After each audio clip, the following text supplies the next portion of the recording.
بسم اللہ الرحمن الرحیم۔ حضرت جابر بن عبداللہ رضی اللہ عنہ بیان کرتے ہیں کہ رسول اللہ صلی اللہ علیہ وآلہ وسلم ایک آدمی کے پاس سے گزرے جسے ایک درخت کے سائے تلے لٹایا گیا تھا اور اس کے منہ پر پانی کے چھینٹے مارے جا رہے تھے۔ آپ نے فرمایا، تمہارے اس ساتھی کو کیا ہوا ہے؟ لوگوں نے کہا، اے اللہ کے رسول، اس نے روزہ رکھا ہے۔ آپ نے فرمایا، یہ نیکی نہیں کہ تم سفر کے دوران میں اس طرح کے روزے رکھو، بلکہ جو اللہ تعالیٰ نے تمہیں رخصت دی ہے اس سے فائدہ اٹھاؤ اور اسے قبول کرو۔ سنن نسائی حدیث نمبر 2260۔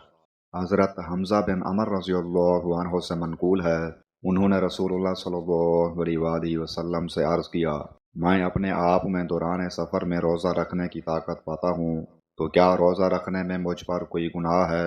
آپ صلی اللہ علیہ وآلہ وسلم نے فرمایا، روزہ نہ رکھنا اللہ عز و جل کی طرف سے رخصت ہے، جو رخصت پر عمل کرے تو اچھی بات ہے، اور جو روزہ رکھنا چاہے تو اس پر بھی کوئی گناہ نہیں۔ سنن نسائی حدیث نمبر 2305۔ حضرت معاذ عدویہ سے منقول ہے کہ ایک عورت نے حضرت عائشہ رضی اللہ عنہا سے پوچھا، کیا حیض والی عورت پاک ہونے کے بعد نماز کی قضا ادا کرے گی؟ حضرت عائشہ رضی اللہ عنہا نے فرمایا، کیا تو خارجی عورت ہے؟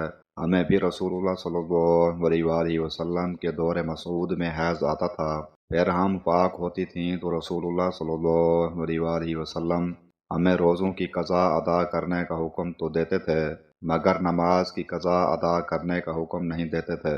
سنن نسائی حدیث نمبر 2320۔ حضرت ابو امامہ رضی اللہ عنہ بیان کرتے ہیں کہ میں رسول اللہ صلی اللہ علیہ وآلہ وسلم کے پاس حاضر ہوا اور عرض کیا، مجھے ایسی چیز کا حکم دیجیے جو میں آپ سے خصوصی طور پر حاصل کروں، اس پر عمل کروں۔ آپ نے فرمایا، روزہ رکھا کرو کیونکہ اس جیسی کوئی چیز نہیں۔ سنن نسائی حدیث نمبر 2222۔ حضرت ابو ہریرہ رضی اللہ عنہ سے روایت ہے، رسول اللہ صلی اللہ علیہ وآلہ وسلم نے فرمایا، بعض روزے داروں کو روزے سے بھوک کے سوا کچھ نہیں ملتا، اور بعض قیام کرنے والوں کو قیام سے بیداری کے سوا کچھ نہیں ملتا۔ سنن ابن ماجہ حدیث نمبر 1690۔ حضرت سہل بن سعد رضی اللہ عنہ سے روایت ہے، نبی صلی اللہ علیہ وآلہ وسلم نے فرمایا، جنت میں روزے داروں کے لیے ایک دروازہ مخصوص ہے جسے ریان کہا جاتا ہے، اس میں ان کے علاوہ کوئی اور داخل نہ ہوگا۔ جب آخری روزے دار داخل ہو جائے گا تو دروازہ بند کر دیا جائے گا، جو شخص اس میں داخل ہوگا پیے گا، اور جس نے ایک دفعہ پی لیا کبھی پیاسا نہ ہوگا۔ سنن نسائی حدیث نمبر 2238۔